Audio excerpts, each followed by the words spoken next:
This morning I chaired another COBRA meeting as we continue to coordinate our response to the situation in Iran and the Middle East. I know that people are worried sick about their family and friends who are caught up in this, about the impact on our lives and our economy, and about the potential for even greater escalation. They can hardly believe that yet again we're seeing missiles and drones falling and civilians in the firing line across the region. So I want to reassure the British public about the action that we're taking. While the region has been plunged into chaos, my focus is providing calm, level-headed leadership in the national interest. That means deploying our military and diplomatic strength to protect our people. And it means having the strength to stand firm by our values and our principles, no matter the pressure to do otherwise. The long-standing British position is that the best way forward for the regime and the world is a negotiated settlement with Iran where they give up their nuclear ambitions. Now, that's why I took the decision that the UK would not join the initial strikes on Iran by the US and Israel. Now, that decision was deliberate. It was in the national interest, and I stand by it. But when Iran started attacking countries around the Gulf and the wider region, the situation changed. Iran has now fired drones and missiles at 10 countries that did not attack them. These are allies of the UK, where we have hundreds of thousands of British people, as well as British military personnel. Our number one priority is protecting our people. And that's why, long before the US and Israeli action last weekend, we had already deployed additional military capabilities to the region to defend our interests. And I want to pay tribute to our brilliant armed forces. Throughout January and February, we were moving defensive assets to Cyprus and Qatar. Fighter jets, air defence missiles, advanced radar, and systems to take down drones, to ensure we were in a heightened state of readiness in advance of any conflict beginning. When the strikes began on Saturday, we immediately put those jets into the sky on a mission to protect our people and our allies in the region. And that is what they have done, flying over Cyprus and the wider region, shooting down multiple drones, at least one of which was heading towards a base housing British military personnel. Our jets were in the sky again last night, over Jordan, Qatar, and other partners, refuelling in the air to prolong their mission. And we're constantly resupplying our jets and our missile stores. And we are responding to requests from allies in the region for further help. I can announce today that we're sending 4 additional Typhoon jets to join our squadron in Qatar, to strengthen our defensive operations in Qatar and across the region. Wildcat helicopters with anti-drone capabilities are arriving in Cyprus tomorrow. The Defence Secretary is on the ground in Cyprus right now, coordinating our work and meeting our brave servicemen and women. We're deploying HMS Dragon to the Mediterranean. And we have allowed the US to use British bases to conduct defensive operations to take out Iranian missiles before they're fired at our people and our allies. We will maintain this shield over British people in the region and our allies. We are working to strengthen it every day. and we're working as fast as possible to get our people out. As of today, over 140,000 individuals in the region have registered their presence, enabling us to get them the information and the support that they need.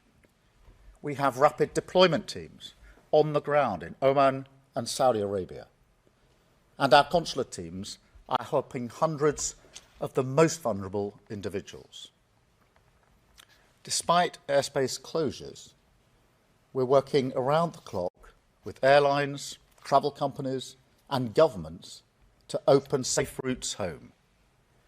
More than 4,000 people have now arrived back in the United Kingdom on commercial flights from the UAE, including vulnerable Brits identified by our teams. A further 7 flights are due to leave the UAE for the UK today. And I can report that our first charter flight from Oman took off a few minutes ago. We will lay on additional charter flights in the coming days. British Airways is putting on daily flights from Oman, and we will keep working with all of our partners to increase the speed and capacity of this airlift. I want to be very clear. This is a huge undertaking. It's one of the biggest operations of its kind, many times bigger than the evacuation from Afghanistan. It's not going to happen overnight, but we will not stop until our people are safe. I also want to say a word about the economic impact. Iran is targeting oil and gas facilities in the Gulf and tankers in the Straits of Hormuz, trying to inflict economic pain around the world. So we will continue to work with the industries affected and our allies to respond to any impact. And this is where the long-term changes that we're delivering for the British people are paying off. We have the right plan for defence, delivering the biggest increase in defence spending since the Cold War, to strengthen our armed forces and keep people safe. We have the right plan for our economy. As the Chancellor said on Tuesday, we're sticking to that plan so we can cut energy bills and help keeping families with the cost of living and helping them. We also have the right plan for our energy supplies, building up clean British energy like never before, decreasing our dependence on volatile international markets, and creating the energy security and independence that we need.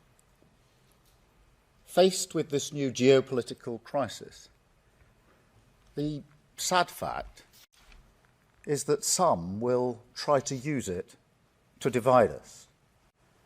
That's why the government is reaching out to communities across the United Kingdom, Jewish and Muslim alike, making sure that communities and places of worship have appropriate protective security in place.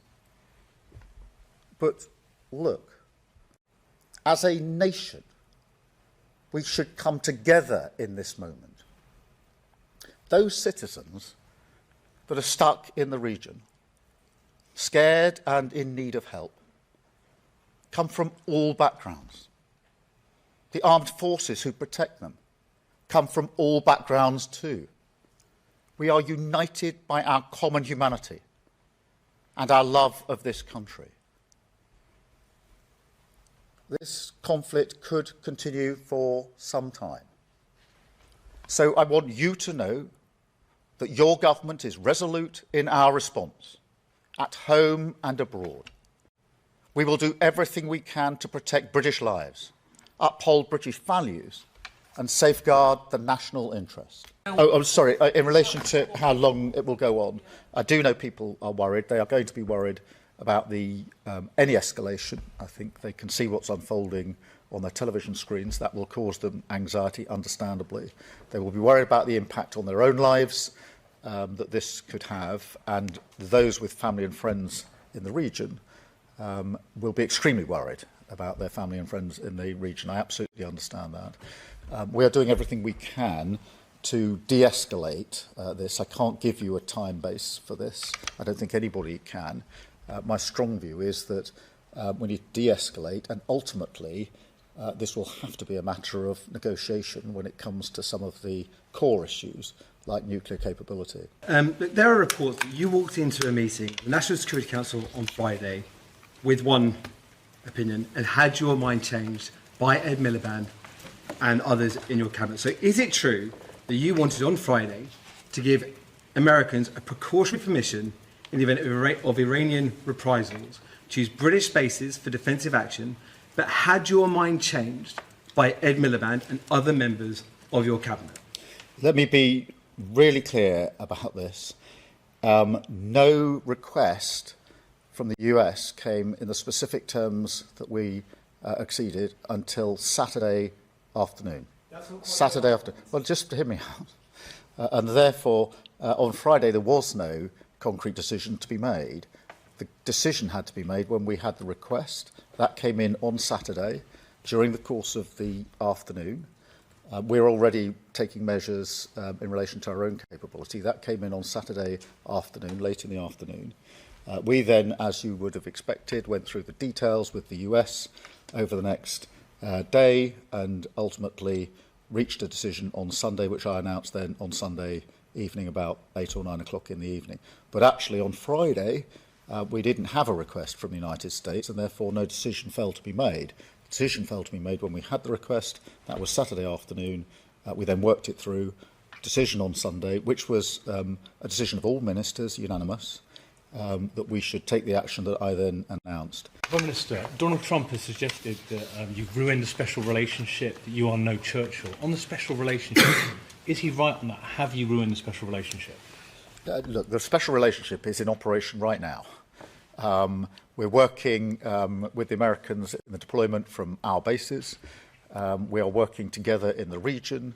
The US and the British working together to protect both the US and the British in joint bases where we're jointly located, and we're sharing intelligence on 24/7 basis in the usual way. That is the special relationship. That is a special relationship in operation. And clearly it's for the President to take decisions that he considers in the national interest, the right decisions for the US. I understand that, I respect that. But equally, it's for me, as the British Prime Minister, to take decisions that I consider to be in the best interest of the United Kingdom. There's nothing controversial about that. The special relationship is operating right here at an important point.